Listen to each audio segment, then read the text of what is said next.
भूर्भुवः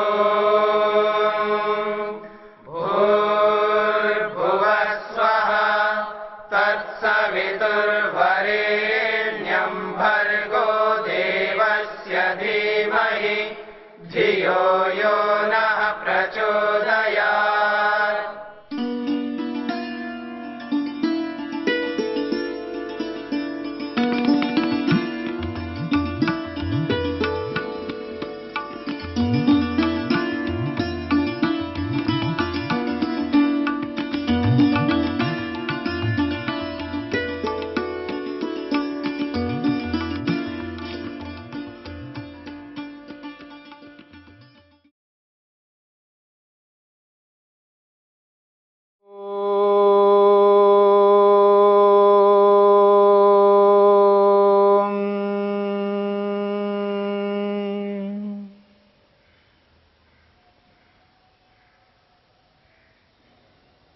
योग विद्या के प्रथम विभाग के प्रथम सूत्र को प्रस्तुत किया है, जिसमें दो समाधियों की चर्चा हुई है।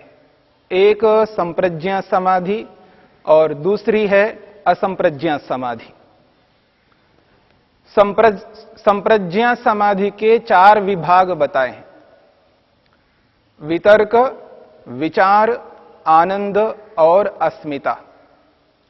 संप्रज्ञा समाधि के 3 विभागों में 26 पदार्थों का साक्षात्कार बताया और चौथी विभाग में 1 पदार्थ का साक्षात्कार बताया। इस प्रकार संप्रज्ञा समाधि के 27 पदार्थों का साक्षात्कार होता है, जिसमें संपूर्ण ब्रह्मांड के मूल कारणों सहित महतत्व रूपी बुद्धि, अहंकार, मन, 5 ज्ञानेंद्रियां, 5 कर्मेंद्रियां, 5 तन्मात्राएं और 5 महाभूत, इस प्रकार से 23 पदार्थ जो कि कार्य पदार्थ हैं। 23 प्रकार के कार्य पदार्थों का कारण मूल 3 हैं: सत्व, रज और तम। तो संपूर्ण ब्रह्मांड के मूल कारण 3 सत्व, रज, तम, इन तीनों को मिलाकर के महतत्व, जिसे बुद्धि कहा है, चौथा पदार्थ। 5वां पदार्थ है अहंकार और 6ठा पदार्थ है मन। उसके बाद में 5 ज्ञानेंद्रियां, 5 कर्मेंद्रियां, 5 तन्मात्राएं और 5 महाभूत, इस प्रकार से 26 पदार्थ होते हैं। ये तीनों समाधियों में इनका साक्षात्कार होता है: वितर्क समाधि, विचार समाधि और आनंद समाधि। चौथी समाधि जो अस्मिता नामक समाधि है, उसमें केवल जीवात्मा का साक्षात्कार होता है। इस प्रकार से संप्रज्ञा समाधि में साक्षात्कार होने वाले 27 पदार्थ हुए और दूसरी समाधि कही है असंप्रज्ञा समाधि। असंप्रज्ञा समाधि एक ही प्रकार की है। असंप्रज्ञा समाधि एक ही प्रकार की है और उस एक प्रकार की असंप्रज्ञा समाधि में केवल एक पदार्थ का साक्षात्कार होता है, जो बचा हुआ है, जिसे हमें प्राप्त करना है, जो हमारा उद्देश्य है, लक्ष्य है, ईश्वर, परमात्मा।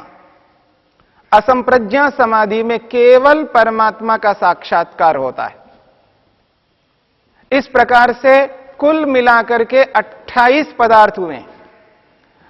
संप्रज्ञात और असंप्रज्ञात इन दोनों समाधियों में आत्मा 28 पदार्थों का साक्षात्कार करता है।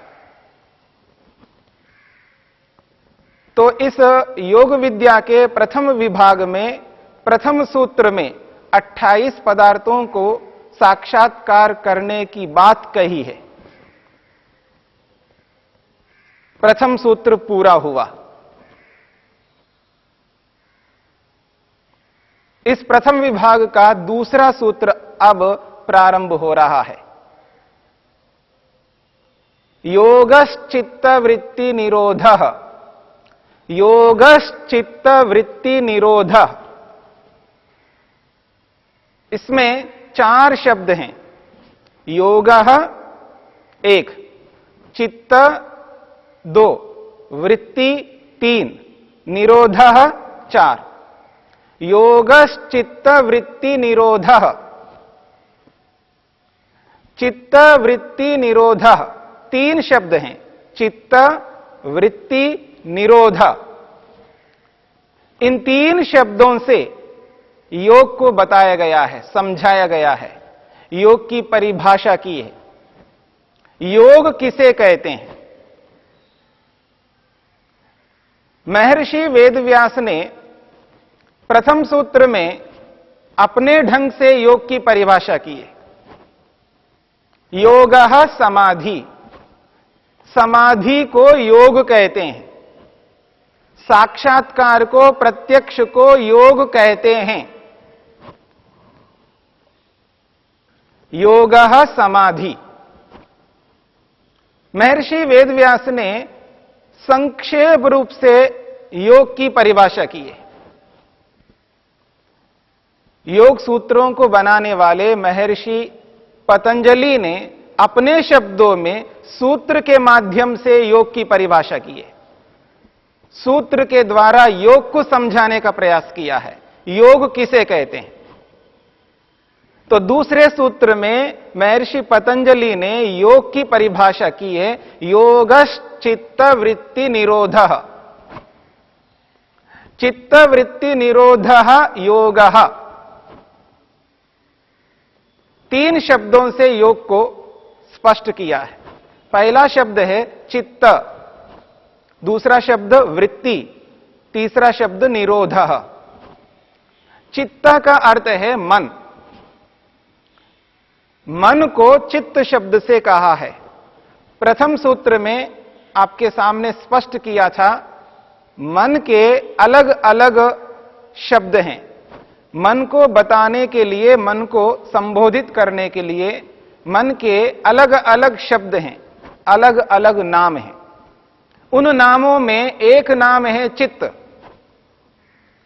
मन को किसी स्थान पर चित्त शब्द से कहा है, किसी स्थान पर मन को मन शब्द से कहा है, किसी स्थान पर मन को प्रज्ञा शब्द से कहा है, और किसी स्थान पर इसी योग में बुद्धि शब्द से भी कहा है।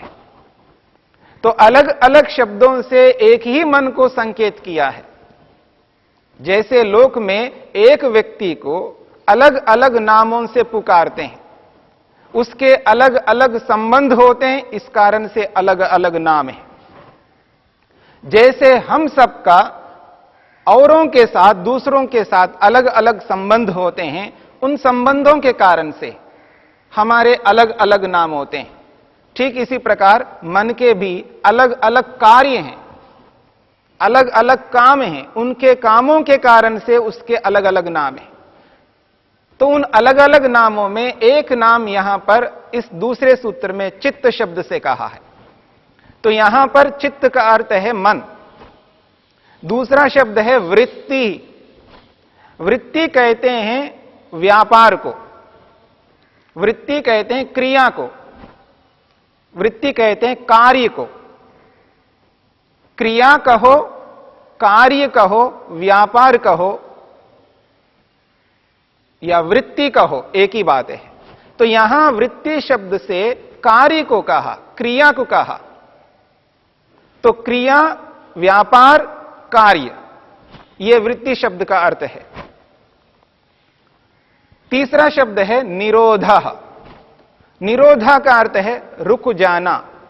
रुकने को निरोध कहते हैं, ठहराव को निरोध कहते हैं, कार्य न करने को निरोध कहते हैं।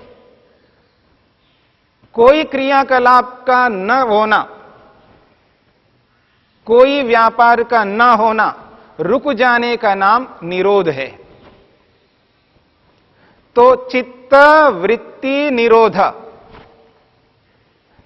मन के क्रियाकलापों का रुक जाना, मन के व्यापार का रुक जाना, मन के कार्य का रुक जाना, मन की वृत्तियों का रुक जाना ही योग है। सरल अर्थ हो गया। मन के व्यापारों को रोकने का नाम योग है, मन की क्रियाओं को रोकने का नाम योग है, मन के क्रियाकलापों को रोकने का नाम योग है, मन की वृत्तियों को रोकने का नाम योग है। महर्षि पतंजलि ने योग की परिभाषा सूत्र के माध्यम से इसी रूप में किया है, मन के क्रियाकलापों को रोकने का नाम योग है। मन की क्रिया क्या है, मन का व्यापार क्या है, इसकी चर्चा स्वयं पतंजलि जी आगे करते हैं। यानी मन कार्य करता है, मन से क्रिया होती है, मन से व्यापार होता है।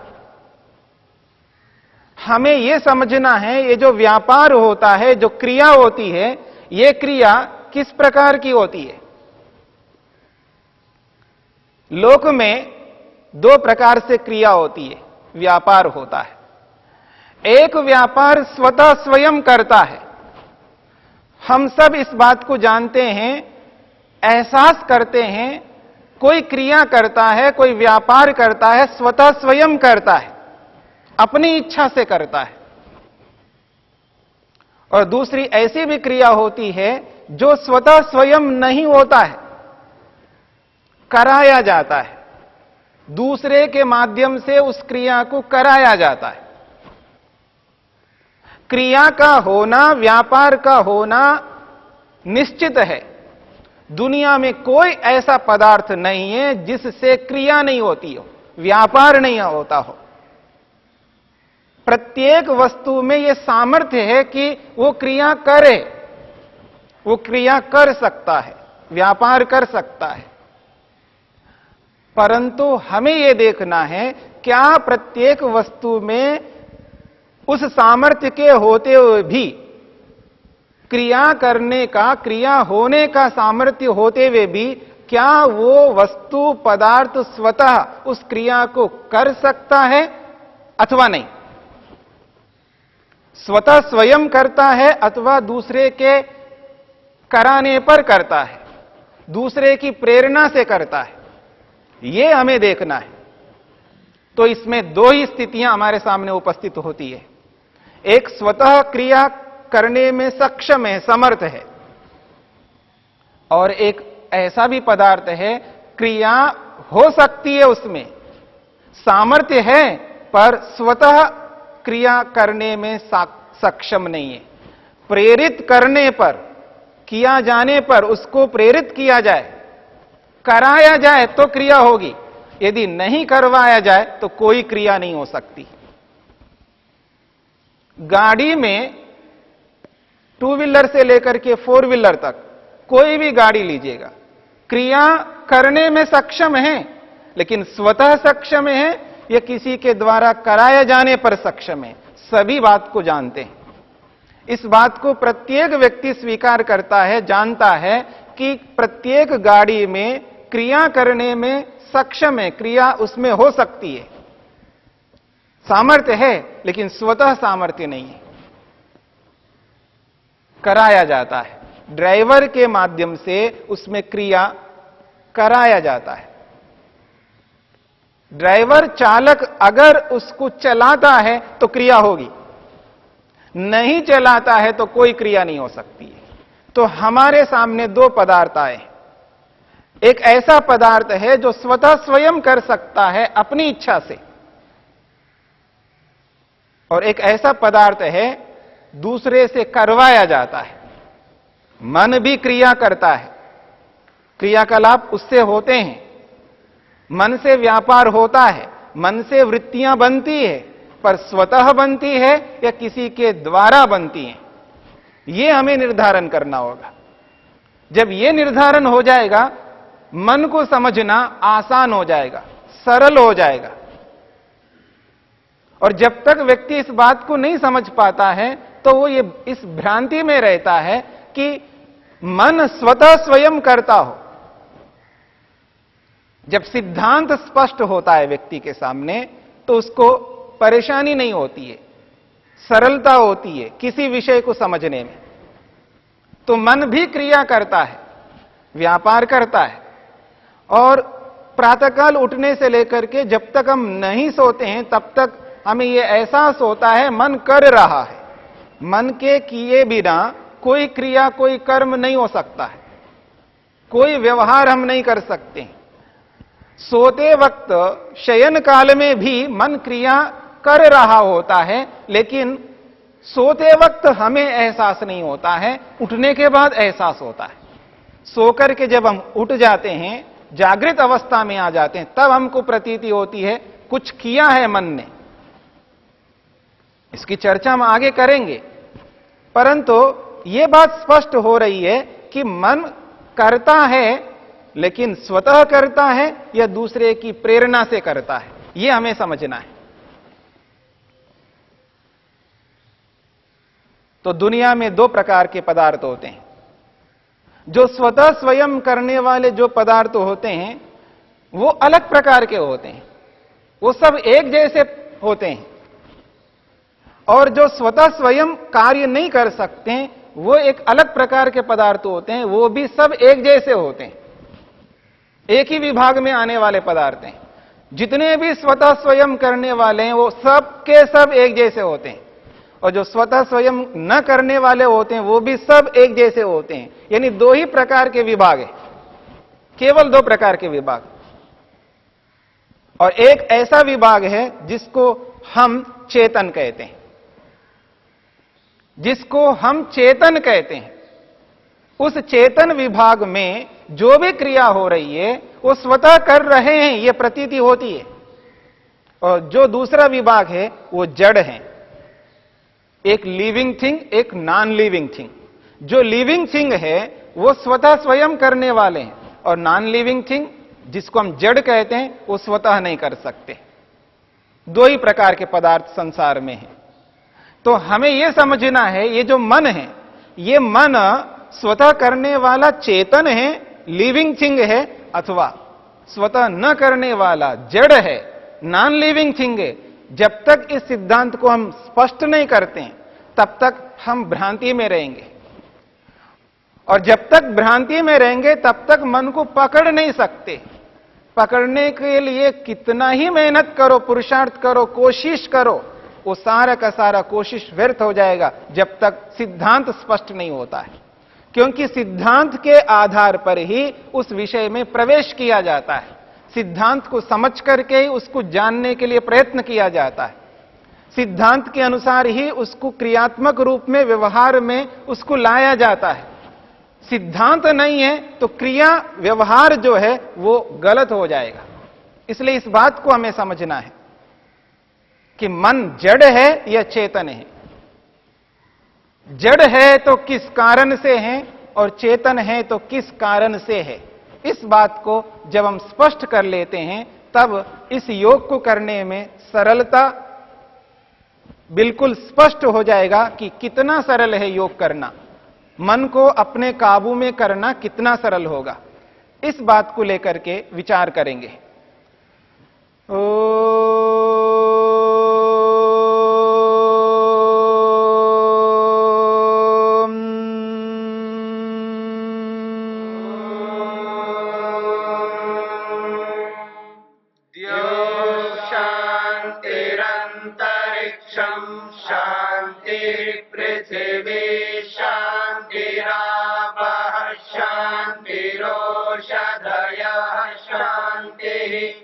वनस्पतयः शान्तिर्विश्वे देवा शान्तिर्ब्रह्म शान्ति सर्वं शान्ति शान्तिरेव शान्ति क्षमा